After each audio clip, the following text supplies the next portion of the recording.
Hello world, my name's Twist, and I've been a very big wrestling fan ever since I was a kid. So that made me want to start a new series on my channel called Raw Recap, where every Monday I'm gonna do a review, a recap of what happened on Monday Night Raw. And today's Raw is a special Raw because it's coming from Boston, Massachusetts. The December 10th, 2025 episode is in Boston, which is the homecoming episode for John Cena, the GOAT. It started off pretty cool. They had Triple H coming out. He had a good promo, just glazing, peak John Cena glaze. John popped out. You know what I'm saying? He had a green. He had this. It ain't this one. This one is fire though. This one is fire though. Shout out to John. But he had a green Boston Celtics one, and that shirt was crazy. That shirt is stuff. If you look up the shirt, a cool feature about the shirt is it has the dates of when he won the championship on there. It's if you ever seen the Boston Celtics banners, they look similar to that. It's really cool. So John Cena has the homecoming love. Everybody going crazy. John Cena even announced that for Saturday night's main event, his last event, there's gonna be a lot of stars now versus NXT people. So that's gonna be pretty interesting. So yeah, John Cena, he's getting the good crowd love. Everything's going cool, and then Dominic Mysterio pops out. Dominic Mysterio pops out. You know what he's saying? He's like, I don't let old people interrupt me like his dad did. Rey Mysterio. He was being too disrespectful. Then in Dom's promo, he was like, I could beat John Cena in any era, any time, any day. He's better than him forever. He's always been, he always will and always was better than him. So Triple H goes like, oh, you think you better? You know what? Why don't we just fight for the IC title right now? So boom, commercial happens. They get straight to the match. And in the beginning, Dom is doing pretty good. Dom is he's doing his Dom is whooping John. But if John Cena matches, the comeback coming. So he does the 5 moves of doom, man. It gets right. John hits him with the AA. The ref is outside the ring. And that leads to a whole, is he gonna win? Is he gonna win? And then it ends with the final AA. Because Dom kicks out of 1 AA, which surprised me. But so we hit Giants another AA. Should be calling the FU. If you know, you know. And John becomes a Grand Slam champion. He never won the IC title, which is surprising. His whole career, he's just winning it now. But that was great. Match wise, I give it like a good 3.5 stars. It was good. It was entertaining. It gave the people what they wanted. Wasn't nothing too crazy. John and Dom didn't do nothing too crazy. They did their classics. They didn't do nothing revolutionary. But yeah, it was a good match. It was a good match. It got John his belt for the first time, and it was a great moment. I wonder what they're gonna do with Survivor Series now, especially with Dom not being the champion anymore. But maybe we can talk to the more discussion when it comes to the next thing that happened on Raw. The next thing that happened on Raw was the first match from the last time is now tournament, which was between Damian Priest and Rusev. Damian Priest going into the match had an eye injury that he had from SmackDown, which was on Friday, so it was a couple days later. And before the match started, I was like, okay, Damian Priest, when you look at the totem pole, is like obviously better than Rusev. But it was surprising. Rusev won this match, but Rusev did cheat. He did go for the eye a lot, and so it was a good back and forth match. A lot of hard hitting moves, Rusev wins by messing up the eye real good, and then he hits him with a Machka kick for the game. So it was a win right there. I get about 2.5. It was a cool little match. It wasn't like, oh my gosh, this is boring. But I'm very surprised that Rusev actually won that match. But I guess they wanted Damian Priest to lose, but like protect him a little bit by having he lost because of the eye thing. So yeah, that was a cool little match. So Rusev is next up. See who he fights after the first round. The next thing on Raw, we had a segment backstage with General Manager Adam Pearce, and he was talking to Maxine Dupree, who's back and says she's finally ready to run it back with Becky Lynch. So it's official. They're going to fight next week at Madison Square Garden, where John Cena will be there again. He will be there. It's going to be glorious. So yeah, they're fighting. They're going to be fighting for the IC title. And after like Maxine confirms she's ready, the camera's panning away, and then Becky Lynch sucker punches her. And then Maxine's on the ground, like, Maxine, if you don't get up and whoop her, I don't know who's gonna win next week. I could see Maxine probably winning. That's probably why they extended it this long. But yeah, their matches have been pretty cool. Like Maxine has definitely gotten better as a performer. So I'm really gonna be interested to the trilogy match between them. Maybe she'll even go crazier. And then after that segment, CM Punk, the best in the world, came out, taped the wrist, he taped the elbow, he had jeans on, the merch shirt, he was ready for a fight.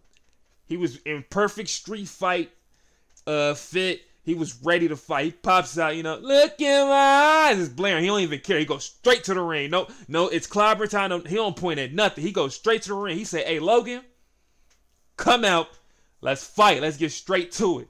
I don't want to hear none of that talking. Let's get straight to it. But Logan come out and he get to talking. He gonna talk a little bit. He like, and one of the things Logan said in the promo gently killed me. He was like, man, you heard Paul, man. You heard the Vision say that. Like, if you either with him or not. He said, see, after I got cracked by Bronson Reed, think I'm gonna get cracked every week? I ain't gonna lie. When he said getting cracked, but he said, I'm not getting cracked again. I was like, this is hilarious.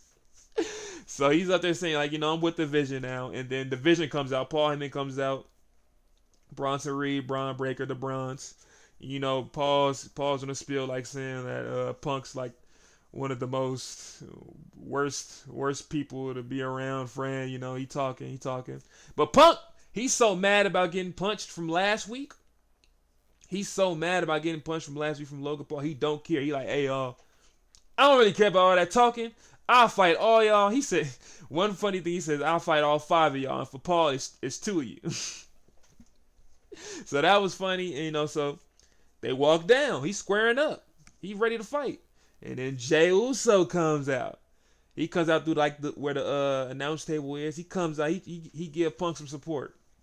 Okay, and then you hear, Melanin in my soul, something, Cody Rhodes. Cody Rhodes run out there, man. And then they go on an all-out brawl, and it was just hands, feet, chest getting spread around. Good old fight. No security stop them, gladly. But the Vision run away. And the baby faces. Jay, Cody, Punk. They look strong. They look strong at the top. So that was a really cool segment. And that segment, the good thing about the segment is now we have the storyline for War Games. So after that segment, Punk, Cody, and Jay were backstage. They see Adam Pearce. They said, hey, Punk's like, hey, I got my team. I got mine. You need to get the Paul and tell them, hey, it's time to fight War Games. But the thing about the War Games is, right, that man Punk said, Regal! William Regal comes out, you know what I'm saying? He like suited up. He like, War Games. That was fire. That was a fire call out. So yes, it's gonna be the Vision versus Team Babyfaces. They don't have a name yet. Now, I want to call them Team Punk, but like big code there. You know what I'm saying? So yes, that's how we're gonna have the men's War Games match. So when you really think about it, we got 3 members from each team. You got the Vision. They have the Bronze, Braun Breaker, Bronson Reed, and Logan Paul. And on Team Babyface, we got CM Punk, Cody Rhodes, and Jey Uso. That means we have 2 more members left. So maybe is that how we can get John Cena into War Games? Because he's going to be a Survivor Series. And maybe with John Cena coming, maybe Brock Lesnar gonna come. And then you got like one more spot. I don't know who's gonna come next, but War Games looks interesting to me. Like, it's no real big storyline. It's just five dudes that want to fight for real. Like, it's nothing on the line. It's just a big match, but to get people together. But I feel like this would be great for John Cena to be in. War Games is heating up, and as the week's going on, it's gonna get crazier. It's gonna get crazier. Next up, and after that segment, we got into Stephanie Vaquer, the World Heavyweight Champion, versus Raquel Rodriguez, aka Big Mommy Cool, as Wade Barrett calls her. You know, ever since Kevin Nash was like, "Hey, Raquel, you looking weak out there." She took that, and she turned into something great. Like she's one of the best. She's one of the best performers out right now. She's really improved as being like a big man, big woman type archetype. Like she actually wrestles strong. She don't like sell like a smaller person. You know, it's really cool to see someone just take a critique like that from like a legend like Kevin Nash. You know, actually put it forward. You know, so she's been cooking. But so yeah, Stephanie Vaquer, wherever we title match. We're having this match because last week it was a tag team match. Stephanie Vaquer or Vaquer, if you're Nikki Bella, who was her teammate, you know, against the Judgment Day, Roxanne Perez, Raquel Rodriguez. Roxanne hit Pop Rocks on Nikki Bella, got the win. That's how we led to this. Surprisingly, Roxanne doesn't have the match, you know. But so yeah, they get into it, and Raquel dominates most of the match. She's using a lot of power moves. Vaquer one time tries to go for the SVB again, but you know Raquel's too big, she can't do it. But we do get an we did get the Devil's Kiss. Shout out the Booker T, man. So yeah, it was a pretty good match. I'll probably get at a. I give it a 3 because of the I give it around a 3 stars because of the you know. But Stephanie Vaquer wins. She wins doing that corkscrew she won. She used against Io Sky at WrestlePalooza, and you know. It's a pretty cool, like, you know, she's like with Nikki Bella. She was her manager, you know, celebrating. And then Nikki takes the bet, hits it with it. So now we have a storyline where Nikki Bella hating now. So pretty soon we're going to get Stephanie Vaquer versus Nikki Bella for the world title. And I'm not like super impressed with Nikki Bella, but I'm like, I think it's pretty cool that Nikki Bella came back, you know what I'm saying? She came back to wrestle for a kid, you know what I'm saying? Show that, you know, show a kid, like, Mama used to do this for real. Mama can still do it, you know what I'm saying? She had I wouldn't say none of her matches are bad. I feel like they're just like a step higher than like what she used to do, but like it's a new day in wrestling, you know what I'm saying? So I feel like she's keeping up. She's just not going insane with like with the women of these days. Like she's not going to like compete at a crazy level with like the Io Skies and them. But I am interested to see what she's going to do with Stephanie Vaquer though. I wonder if she can keep up with her in the new style of how we are now. But pretty good segment, pretty good match. Predictable betrayal, you know. Everyone wants the belt, guys. Everyone wants the belt.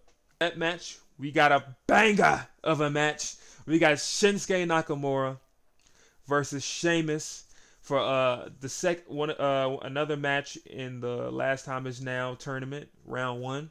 And man, this was a hard-hitting match. You know, Shinsuke is very strong style. Sheamus, I ain't gonna lie, the new version of Sheamus, he just be beating the shit out of people for real. Like, he like getting beat up. Like, he like getting beat up, and he like beating up people. Like, every one of his matches recently, like, for the past 2 years, his matches just been painful.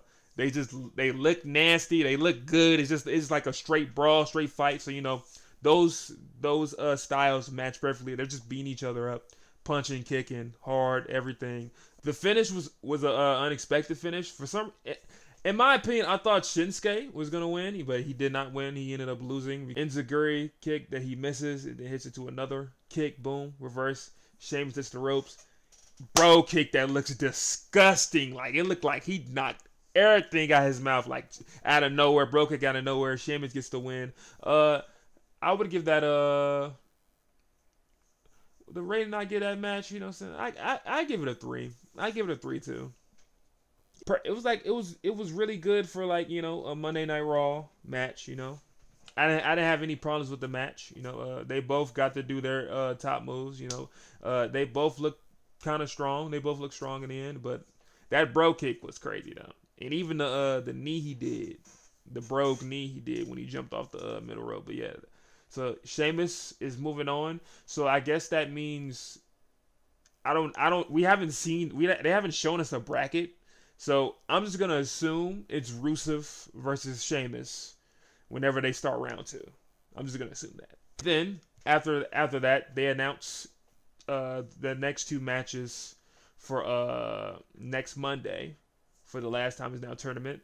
We get Javon Evans, who I might be related to, you know what I'm saying? My last name Evans too, you know what I'm saying? I'm pretty sure that's not his real last name. But Javon Evans from NXT, who was amazing, athletic, super bouncy, and he loves to say 6'7".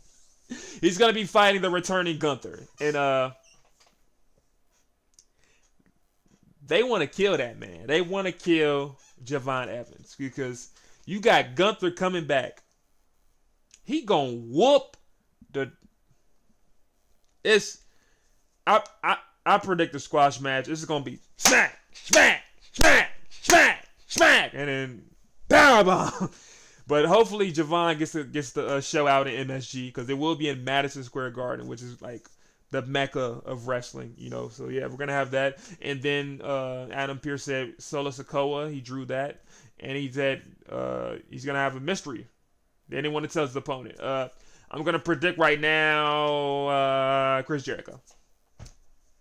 I doubt it. You know, I'm pretty sure it's Chris Jericho still signed to AEW, but it's been like people have been predicting like Chris Jericho comes back for this WrestleMania. So Chris Jericho. I'm gonna guess Chris Jericho.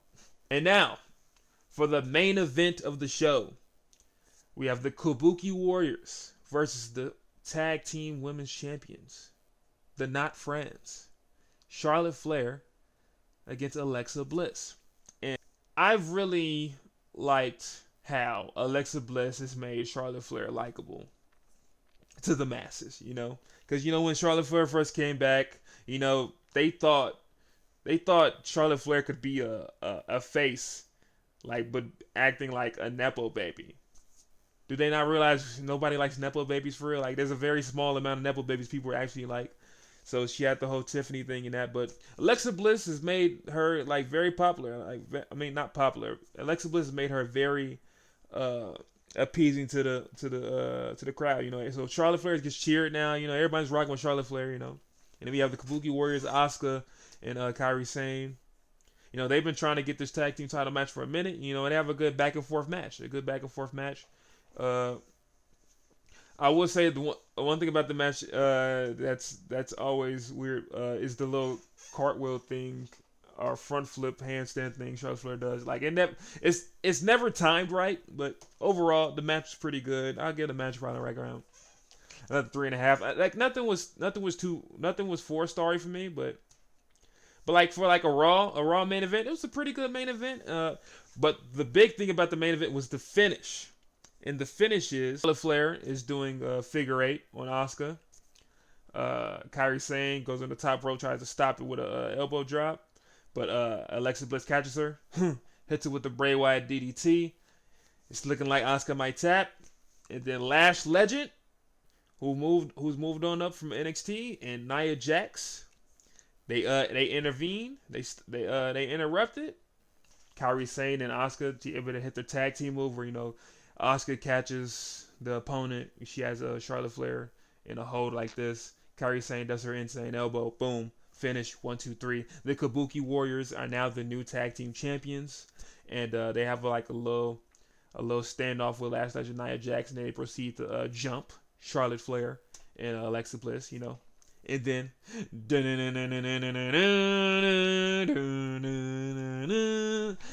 Io Sky comes back, you know what I'm saying? She gets to start whooping people, and then they knock her down, and then you hear, "This is my brutality!"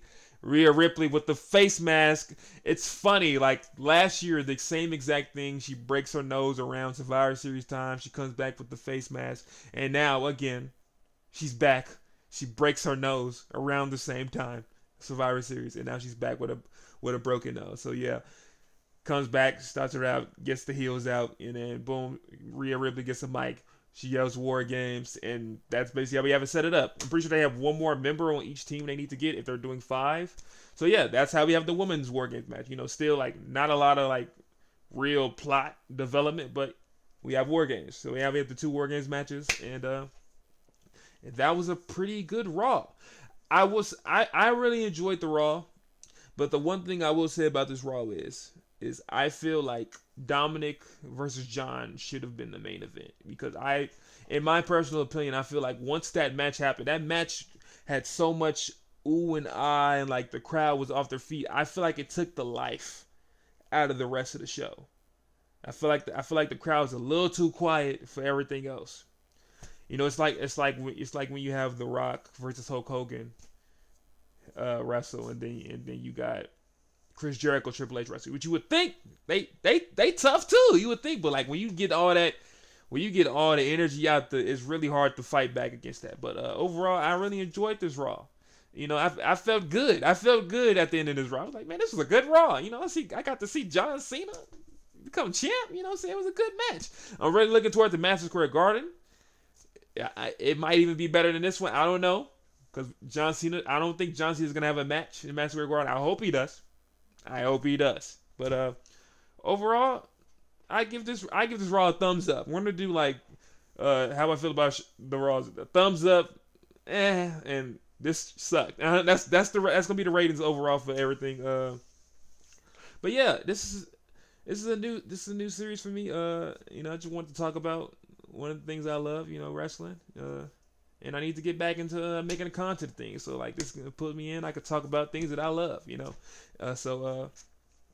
Again, my name's Twist. If you're new to the channel, if you want to see more content like this, like, share, subscribe. You know what I'm saying? Let's get into it. You know what I'm saying? I also have a Twitch. Description. It'll be in the description thing. It'll be in the description thing. My IG there, my TikTok is in there. I have a lot of wrestling gaming clips in there. I need to get back into the gaming of things pretty soon. But yeah, I just wanted to get my toes wet. You know what I'm saying? Get back into making the content thing, looking at the camera again. Like it's scary. But yeah, I'm Twist, and that's my Raw recap, man. Toodles.